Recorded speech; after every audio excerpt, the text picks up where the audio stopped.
The air in the conference rooms was thick with ambition and the scent of new leather. One by one, the three titans of global sportswear entered, each carrying not just a contract, but a vision of the future, each wanting to claim the same young woman as the centerpiece of their next decade. This was more than a bidding war. It was a high-stakes courtship for the soul of a generation's athletic icon. And what Caitlin Clark revealed about that process, leaning into a microphone between Travis and Jason Kelce as a year turned, wasn't a simple business reveal. It was an unveiling of a profound, almost anachronistic philosophy in a world of instant gratification. It was about the power of patience, the architecture of legacy, and the quiet, unshakable confidence of a 22-year-old who understood that making Nike wait was the first step in building something that would outlast them all.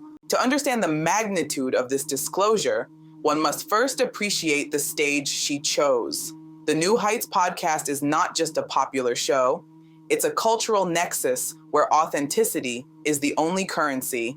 For Caitlin, a devoted Swiftie, whose loyalties are publicly painted in Kansas City Chiefs red, sitting across from Travis Kelce, a man who exists at the white-hot intersection of athletic dominance and global pop culture, was a masterstroke of strategic positioning. This wasn't a random media hit, it was chess on a board only she seemed to fully see. She wasn't just giving an interview, she was framing her own narrative in a space where it would resonate with seismic effect. The internet's immediate volcanic reaction proved her right. Clips detonated across platforms, not because she announced a partnership everyone already assumed, but because she explained the why in a language of startling clarity and depth. She painted the picture of those closed-door meetings during her final days at Iowa.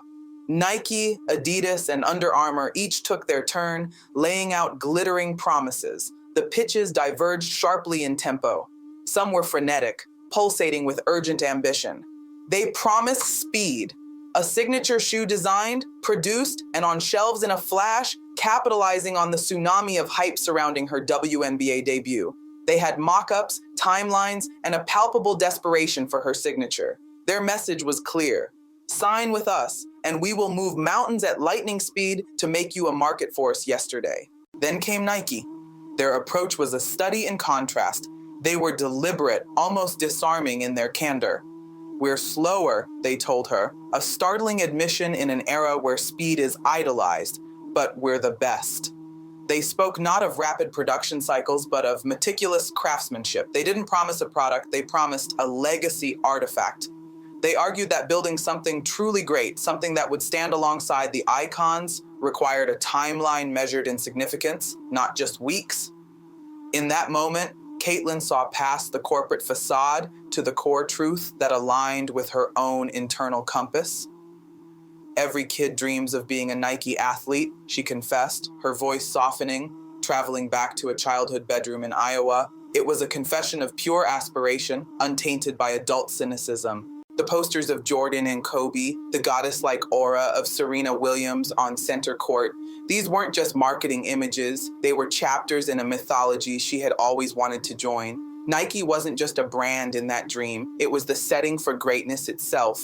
This choice, however, is not made in a vacuum. Aligning with the swoosh means inheriting its entire history, the sublime and the controversial. The geopolitical entanglements, the labor discussions, the vast corporate baggage of a global empire are part of the package. To believe Caitlin is naive to this is to profoundly misunderstand her.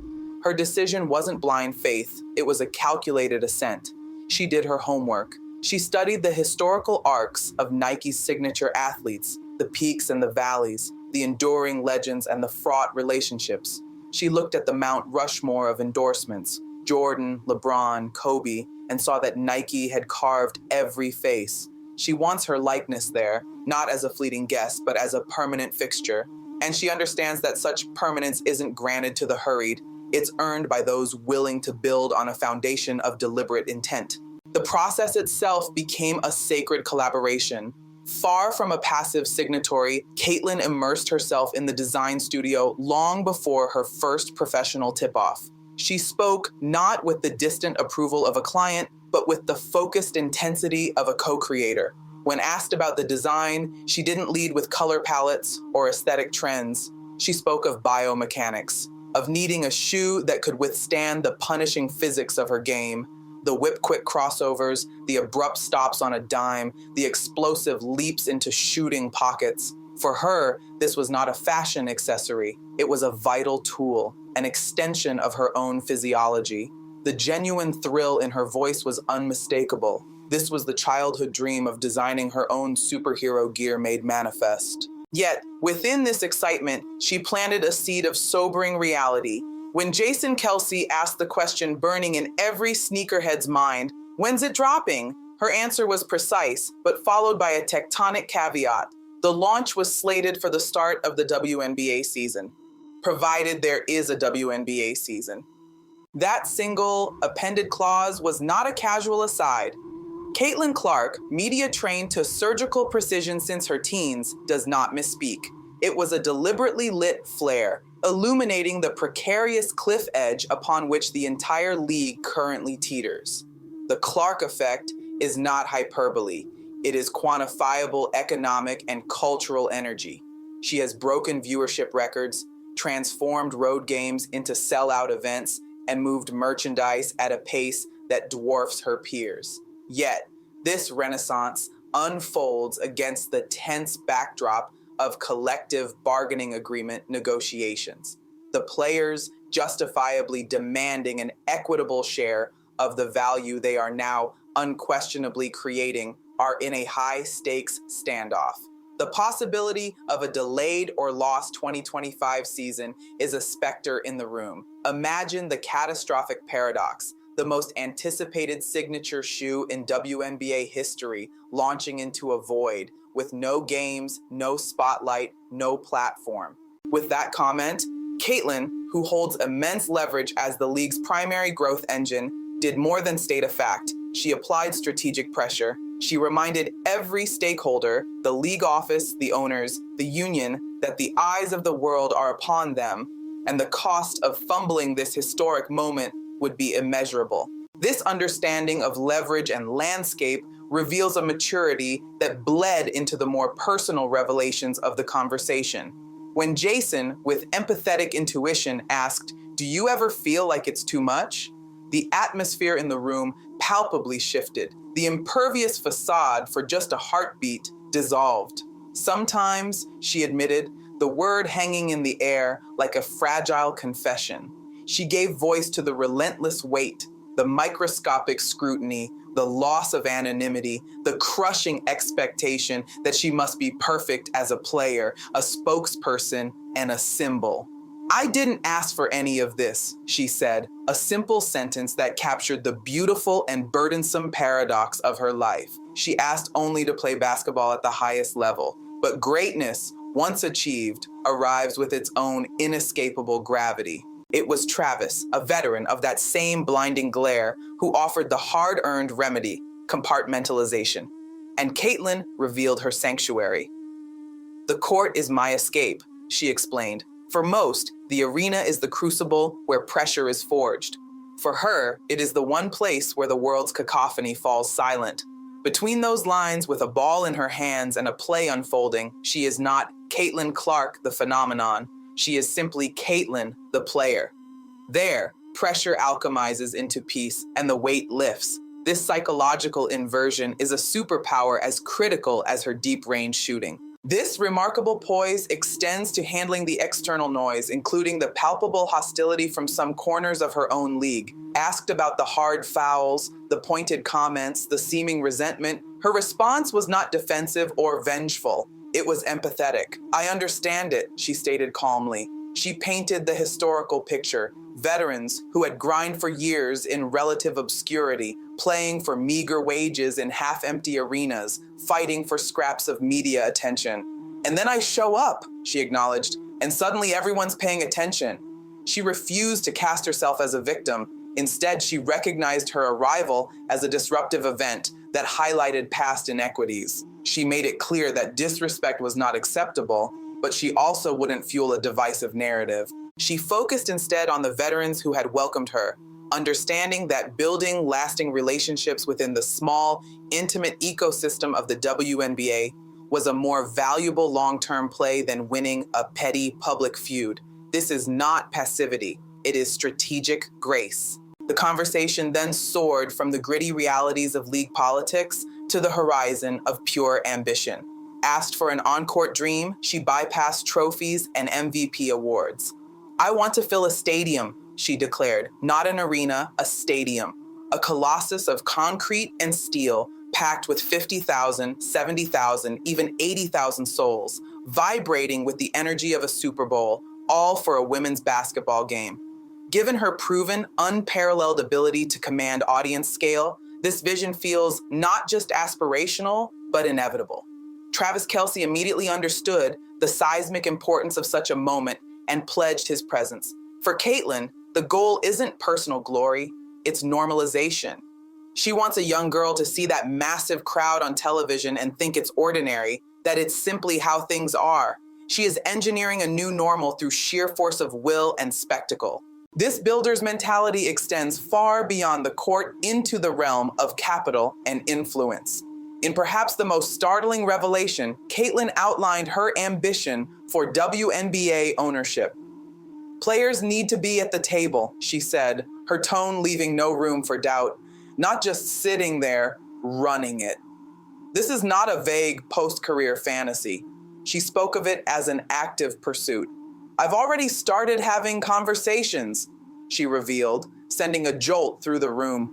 At 22, in her rookie season, she is already studying deal structures, building coalitions, and positioning herself. She sees ownership not as a trophy, but as the ultimate instrument for systemic change, a way to ensure that the people making decisions have lived the reality of the athletes they govern. "Too many decisions in sports are made by people who never played," she observed. "They see spreadsheets, we see human beings." Her vision is to create an ownership model that prioritizes player welfare, fan experience, and community impact from a place of intimate understanding. When asked what ownership would mean personally, her voice wavered with emotion. "It would mean that everything I went through mattered, that I took all of that and turned it into something lasting that helps the women who come after me." This is the core of her motivation, alchemizing pressure into permanence. Of course, no modern cultural moment is complete without the thread of celebrity connection, and Travis, with a grin, steered the conversation there. "What's really going on with you and Taylor?" The question triggered a genuinely flustered, blush-filled reaction from Caitlin, confirming its authenticity. What followed was not tabloid fodder, but a window into a surprising and profound friendship. It began with a direct message from Taylor Swift herself, not a publicist, expressing admiration for Caitlin's game. What evolved is a bond built on startling normalcy, texts about movies and books, and famously long, rambling voice memos exchanged in the quiet of the night. "People don't understand how isolating it can be," Caitlin explained. In Taylor, she found a peer who operates at a similar altitude of fame, who uniquely comprehends the specific loneliness that accompanies it. The most impactful advice Taylor gave her was simple yet profound: document everything for yourself. Caitlin now journals nightly, a practice she credits as healing. This friendship is a lifeline, a sanctuary of mutual understanding in a world that can feel alienating even when you're surrounded by adoring crowds. As the interview wound down, the focus returned to the tangible artifact at the center of it all, the shoe. Caitlin's eyes sparked with proprietary excitement. The logo, long a subject of speculation, is finished. "It tells a story," she teased. "It represents where I came from, what I've been through, and where I'm going." She promised the launch would be an experience, not a mere product drop, hinting at a cultural event that would blend basketball, community, and history in an unprecedented way for a women's athlete. Most importantly, she insisted on radical accessibility from day one, full-size runs, including extended and youth sizes. "If a 10-year-old girl in Iowa wants to wear my shoe while she's practicing in her driveway," she stated firmly, "she should be able to get it on day one." This wasn't a business decision, it was a mission statement. She is building a movement, And the shoe is its most visible talisman, designed to be owned by the very generation she aims to inspire. Finally, Jason posed the defining question, 20 years from now, what do you want people to say? Caitlin didn't hesitate. I want them to say she opened doors. She expanded, her voice gaining strength. I want young girls to grow up in a world where playing professional basketball is a legitimate, respected, well-paying career path. I want them to look back and say, she didn't just play the game, she changed it. The room fell into a respectful silence. There was nothing left to add. This New Heights appearance was Caitlin Clark's declaration of intent to the world. She revealed herself not as a passing sensation, but as a deliberate architect. She possesses the patience to build slowly with a corporate giant, the empathy to contextualize her critics, the vision to dream of stadiums and boardrooms, the wisdom to seek and accept mentorship, and the fierce, focused drive to ensure her impact is etched not in seasonal records, but in the permanently altered landscape of a sport. The signature shoe will drop. The season, if wisdom prevails, will dawn. But the larger story is already in motion. Caitlin Clark is playing a game whose final score won't be recorded on a stat sheet, but in the opportunities afforded to countless young girls who will one day walk through doors she had the patience, power, and vision to unlock.